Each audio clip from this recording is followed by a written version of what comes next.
Baik teman-teman, pada kesempatan ini kita akan membicarakan tentang indikasi Mataram kuno sebagai kerajaan maritim, di mana selama ini kita banyak mengetahui bahwa Mataram kuno itu adalah kerajaan yang berbasis agraris. Nah, mari saya mengajak teman-teman untuk melihat bahwa ada kemungkinan Mataram kuno itu juga mengandalkan sektor kemaritiman untuk memperkuat kerajaan tersebut.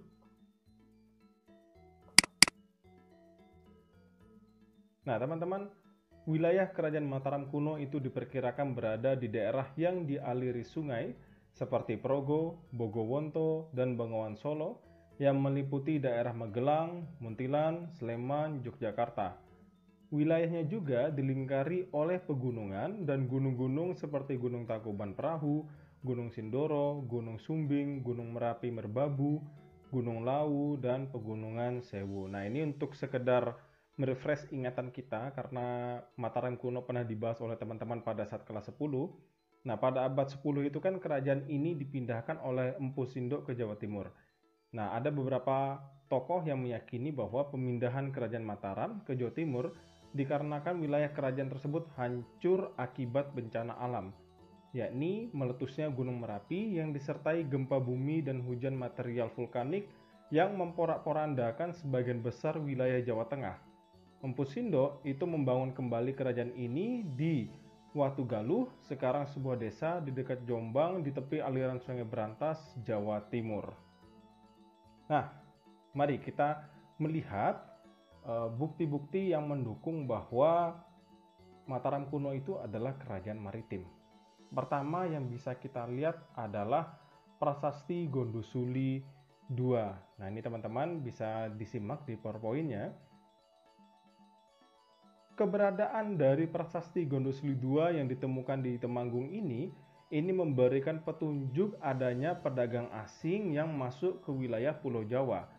Di dalam Prasasti Gondosuli ini disebutkan bahwa ada seorang yang bernama Dang Puhawengglis, seorang nahkoda kapal besar, bersama istri dan anaknya mempersembahkan sebuah alat menanak nasi atau panglewetan, sebuah lampu, padamaran, sebuah genta upacara atau curing, dan 4 buah tempat api pemujaan atau pamapi peyangan. Persembahan itu merupakan tanda bakti Dang Puhawengglis kepada simanya. Nah, keterangan dari Prasasti Gondosuli ini sangat menarik perhatian teman-teman karena menyebutkan seorang nahkoda kapal yang menggunakan bahasa Melayu kuno yang memberikan persembahan untuk keperluan bangunan suci. Padahal di dalam tradisi, persembahan sima untuk suatu bangunan suci biasanya dilakukan oleh seorang raja atau pejabat tinggi kerajaan. Artinya, Dang Puhawengglis ini kemungkinan merupakan seorang pejabat tinggi kerajaan di Sumatera. Prasasti Gondosuli ini kemudian menjadi bukti bahwa pada masa ini telah ada saudagar atau nahkoda dari sebuah kapal besar dari Melayu, Sumatera yang berlabuh di pantai utara Jawa Tengah. Nah, berikutnya ada yang namanya Prasasti Sangsang. Nah, meskipun kemudian tidak teridentifikasi secara detail tentang perahu yang dimaksud di dalam Prasasti Sangsang ini, karena di dalam Prasasti Sangsang ini ada menyinggung tentang perahu sebagai sarana angkutan, tapi tidak terlalu dijelaskan secara detail perahunya itu ukurannya berapa, kemudian apa saja yang diangkut. Nah, itu belum mendapat jawaban yang detail. Tapi setidaknya dari sini teman-teman kita bisa melihat bahwa sudah menyinggung tentang alat yang digunakan sebagai sarana angkutan, yakni yang namanya perahu, dan kita tahu pastinya bahwa yang namanya perahu itu pasti digunakan di perairan. Nah, kemudian teman-teman berikutnya ada yang namanya Prasasti Kamalagian. Nah, Prasasti Kamalagian yang menyebutkan bahwa ada nahkoda dan pedagang besar dari pulau-pulau dan kerajaan-kerajaan lain yang datang di Hujung Galuh pelabuhan di Jawa Timur. Nah, dari 3 prasasti ini teman-teman setidaknya kita bisa melihat bahwa ada indikasi kerajaan Mataram kuno itu juga mengandalkan sektor kemaritiman, mulai dari datangnya nahkoda dari Sumatera, kemudian ada perahu yang digunakan sebagai sarana angkutan, sampai menyebutkan tentang keberadaan nahkoda dan pedagang besar dari pulau-pulau dan kerajaan-kerajaan lain.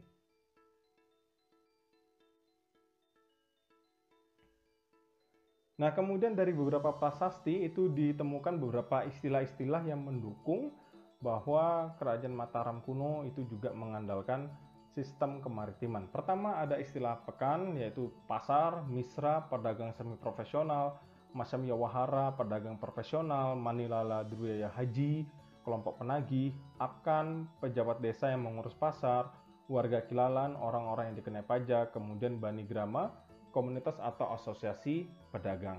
Nah, teman-teman, di sini saya akan menjelaskan tentang istilah-istilah dalam prasasti tersebut. Nah, paling tidak teman-teman dari sistem perdagangan internal terlebih dahulu. Jadi teman-teman, istilah-istilah dalam prasasti ini merujuk pada sistem perdagangan yang dianut oleh Mataram kuno. Ya, ini ada sistem perdagangan internal dan juga ada sistem perdagangan eksternal. Kita mulai dari perdagangan internal terlebih dahulu. Nah, teman-teman, salah satu indikasi adanya perdagangan internal adalah adanya istilah pekan yang tadi di slide sebelumnya kita sudah melihat yang memiliki arti sebagai pasar. Nah, perdagangan internal Jawa kuno itu berkembang dari bawah, dimulai dari tingkat desa dengan populasi lebih padat, kemudian ada campur tangan penguasa terhadap perkembangannya, dilakukan melalui penetapan sima terhadap wilayah yang sepi untuk ditempati atau dikembangkan. Dalam konteks Jawa Timur, penetapan sima semacam ini biasanya dilakukan pada wilayah yang berbatasan dengan jalan utama atau sungai besar yang bermuara di pesisir. Nah, berdasarkan data epigrafi, pelaku ekonomi dalam perdagangan internal secara umum terbagi dalam dua kategori, yaitu kelompok misra dan kelompok Masyam Yawahara. Nah, ini teman-teman, bisa dilihat di sini.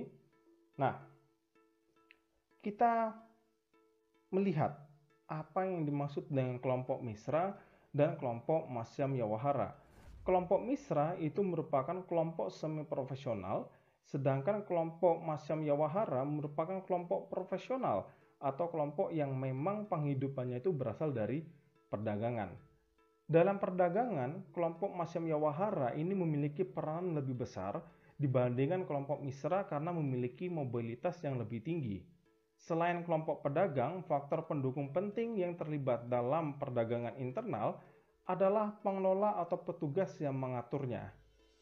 Nah, peran pengelola ini dilaksanakan oleh pejabat desa dan anggota kelompok Man Ilala Druya Haji. Sediawati, seorang sejarawan, berpendapat bahwa terdapat 3 pengertian terhadap fungsi Man Ilala Druya Haji. Pertama, memungut atau pemungut pajak dari penduduk dengan pengertian pajak tersebut adalah hak raja. Kemudian yang kedua, mengambil atau pengambil hak raja dalam arti tidak membayar pajak. Ketiga, mengambil atau pengambil nafkah dari harta raja, dengan kata lain diupah atau digaji oleh raja. Dalam kajian ini, pengertian pertama dianggap lebih tepat. Dalam prasasti, anggota kelompok Man Ilala Druya Haji yang berperan dalam perdagangan internal adalah Tuha Dagan. Sementara itu, pejabat desa yang mengurus pasar dikenal dengan nama Apkan atau Mapkan dan bukan sebagai perwakilan raja. Kedua pengelola ini memberikan indikasi adanya suatu sistem perdagangan internal yang terorganisasi. Nah, ini tentang sistem perdagangan internal. Berikutnya, kita akan membicarakan tentang sistem perdagangan eksternal. Cikal bakal perdagangan eksternal adalah keterhubungan dengan wilayah luar. Hubungan Indonesia dengan luar kemungkinan sudah ada sejak masa prasejarah, yang salah satunya dibuktikan melalui, barangkali teman-teman masih ingat, yaitu tentang persebaran negara perunggu yang merupakan hasil kebudayaan Dongson ke Sumatera, Jawa, Nusa Tenggara, hingga Pulau K di dekat Papua. Nah, produk kebudayaan Dongson ini diduga didatangkan ke Indonesia setelah 200 tahun sebelum Masehi.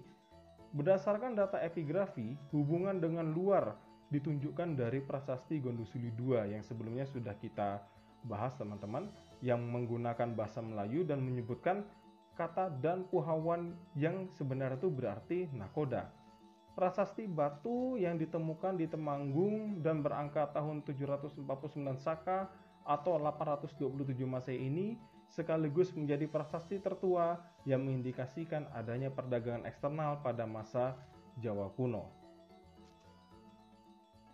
Nah, selain itu, teman-teman, keterhubungan dengan luar ditunjukkan juga melalui penyebutan orang asing dalam kelompok atau warga Kilalan. Ya, di sini teman-teman bisa melihat ada tentang kelompok warga Kilalan. Nah, yang dimaksud dengan warga Kilalan ini ya, secara harafiah itu berarti orang-orang yang dikenai pajak, dan ini biasanya kita berbicara tentang orang-orang Asia Selatan dan daratan Asia Tenggara. Nah, di antara orang asing tersebut kemungkinan ada yang berprofesi sebagai pedagang. Kendati demikian, data epigrafi tidak menunjukkan keterlibatan langsung penguasa Jawa kuno dalam perdagangan eksternal. Ini berbeda dengan perdagangan internal di mana penguasa Jawa itu langsung memberikan peran seperti membangun daerah Sima. Kalau untuk perdagangan eksternal mereka tidak terlibat secara langsung tapi tetap memiliki peran. Nah, apa yang dilakukan oleh para penguasa tersebut? Peran penguasa itu terbatas pada pendelegasian hak-hak istimewa kepada komunitas pedagang yang memiliki modal besar, ya, seperti memberikan pembebasan pajak. Pihak penerima hak istimewa tersebut biasanya adalah Ban Igrama. Nah, di sini teman-teman bisa melihat ya, Ban Igrama itu berasal dari bahasa Sanskerta yang berarti komunitas atau asosiasi pedagang.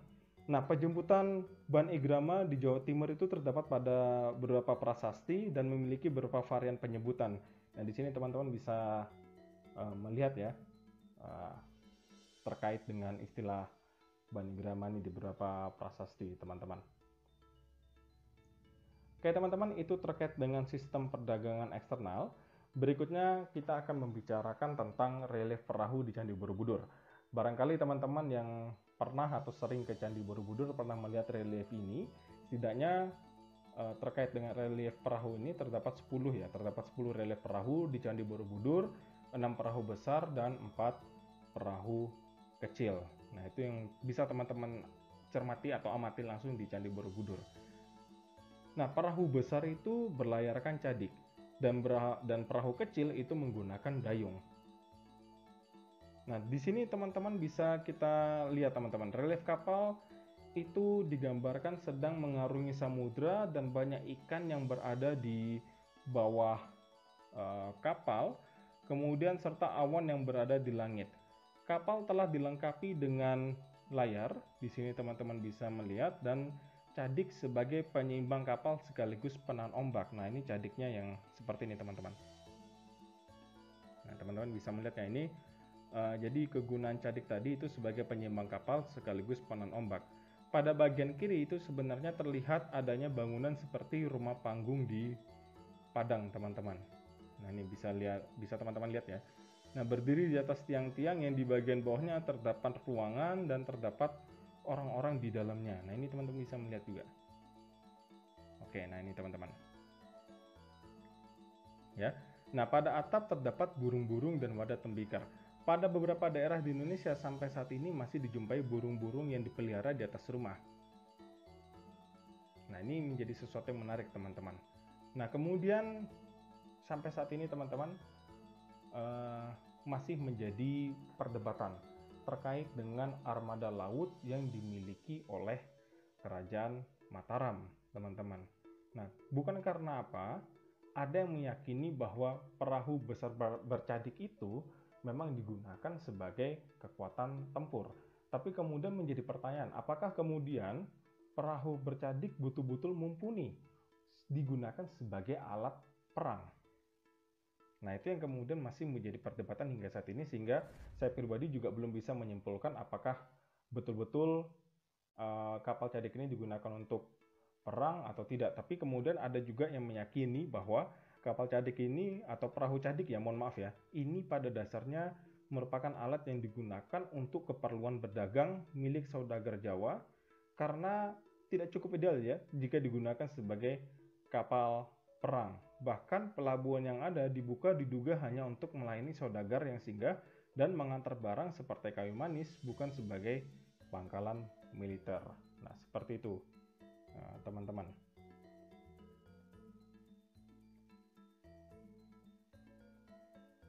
Nah, kemudian teman-teman berdasarkan beberapa temuan arkeologi, daerah Tegal, Pekalongan, Brebes, dan Semarang diperkirakan pernah dijadikan pelabuhan.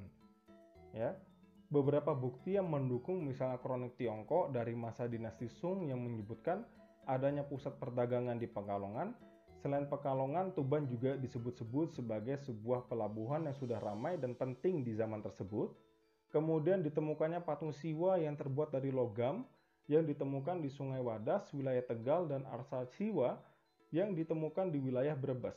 Disebutkan, nah barangkali teman-teman masih ingat dengan materi di kelas 10, bahwa ketika Raja Airlangga yang kembali menegakkan dinasti Isyana di Jawa pasca pendudukan Raja Wurawari memperbaiki pelabuhan Hujung Galuh dan membangun pelabuhan Kembang Putih, yaitu di dekat Tuban sekarang, sebagai pelabuhan berskala internasional. Kapal-kapal dari India, Birma, Kamboja melakukan perdagangan melalui pelabuhan tersebut.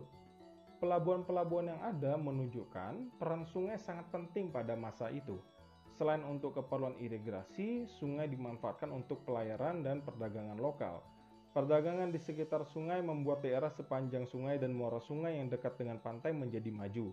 Dari tempat berdagang muncul pedesaan lalu berubah menjadi kota pusat perdagangan seperti Hujung Galuh. Nah, seperti itu teman-teman, beberapa indikasi yang memperlihatkan bahwa Kerajaan Mataram kuno itu bukan hanya kerajaan yang bersifat agraris, namun juga mengandalkan sektor kemaritiman. Demikian teman-teman materi terkait tentang Kerajaan Mataram kuno yang diduga juga mengandalkan sektor kemaritiman untuk memperkuat kerajaannya. Sekian dan terima kasih.